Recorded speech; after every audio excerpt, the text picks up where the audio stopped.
The greater your sense of what you're called to and what your purpose is, the better your mental health will be, generally speaking. So we did some research at my university along with the Renaissance.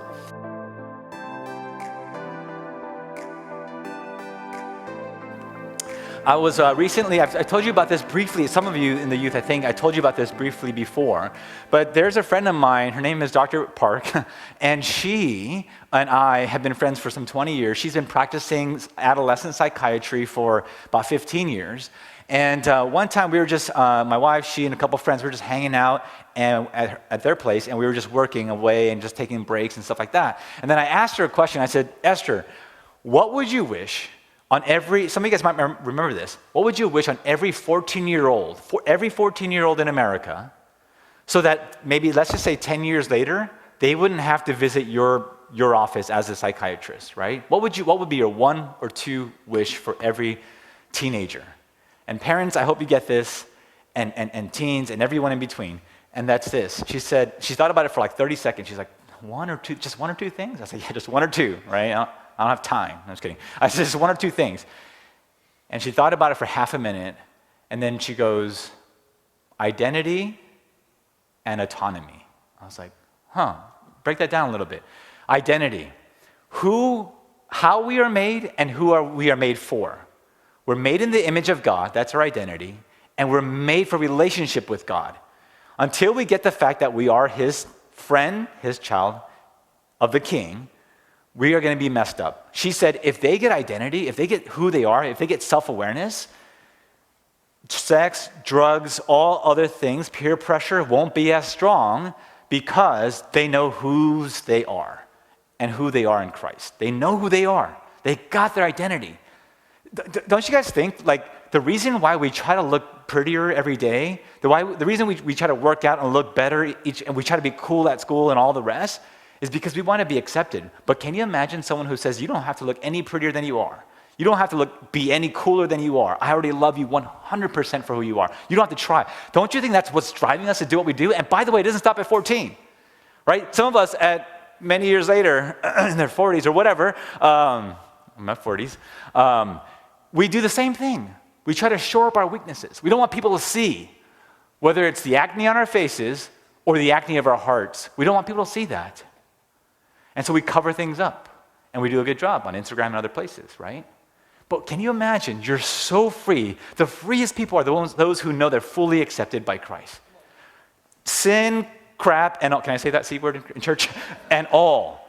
Sin, crap, and all. God fully accepts us. I'm going to talk a little bit more about that, but Esther says that. Dr. Park, in all her years, she says, every 14-year-old, identity and autonomy. So what is the autonomy bit? Let me just share with you that from our kind of nonprofit, which is the Renaissance.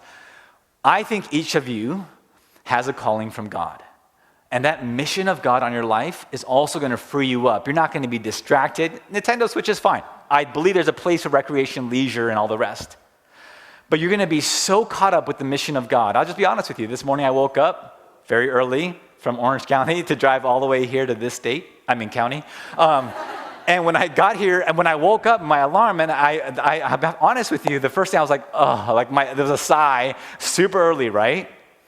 But as I say every time to my friends, whenever I go speak at a retreat or up here at the Valley or wherever, and I come back, I'm so exhausted at retreats, especially winter retreats, don't invite me, because I hate the cold. I'm terrible at the cold. How did I survive England for 4 years? I don't know. But I always tell my friends, maybe not that night, like after the retreat, but the next morning, if you were to ask me, hey, would you go back and do it all over again? 100% every single time, right? Because I believe God has called me to something. And whether it causes suffering or a little sleep or other things, which I'll talk about, like spiritual warfare will be part of it, no matter what happens in your life, whatever the distractions come in your way, you'll be so caught up with the mission of God. And I believe every single one of us has a particular mission that only you can fulfill. Now, how does that relate to autonomy? And this, by the way, every calling is sacred, not just pastors and missionaries, by the way. Every single calling is sacred, engineers to everything. And so we have a board that reflects that, from a film producer, fashion designer, university professor, my mentor. And there's a calling that each of us have. We talked briefly about this. Those of you who came to our workshop last year or 2 years ago, I think got some of this. We won't go into it. I'd love to share this, at some other time, but we do have passions, what you enjoy doing. Gifts is what others enjoy you doing. and you can serve a purpose of God, and I believe that's calling. We could talk about that some other time. But we did some research, and it turns out that mental well-being, like we're talking about, mental well-being is deeply connected to a sense of calling. The greater your sense of what you're called to and what your purpose is, the better your mental health will be, generally speaking. So we did some research at my university along with the Renaissance, and one of the things we found, in addition to that, is, purpose and mental well-being are deeply connected, but the way to get purpose is 3 factors: religion, social support, or autonomy, and the third one is, look here. Religion, social support, and oh my goodness. It's something very important, but here's the most important part of it all, right? Here's probably why I forgot. Oh my gosh, my research assistants are going to kill me. They're like, the thing that mattered most, believe it or not, it wasn't even religion. It wasn't even that you were convinced there's a God who has a purpose for your life, because most people said, oh, purpose, yeah, I'm supposed to glorify God. But no, specifically, it was autonomy. So parents, this is where it comes in. I would encourage us to try to think through our kid, and if you're a kid, if you're thinking about this, it matters that you, with God and with community and your parents, but you have to discern what that calling is, autonomy. It can't be pressured on you by parents or even society. It has to be yours. Once you figure out what your calling is from God autonomously, then you will it'll lead you to that sense of purpose and a strong mental health.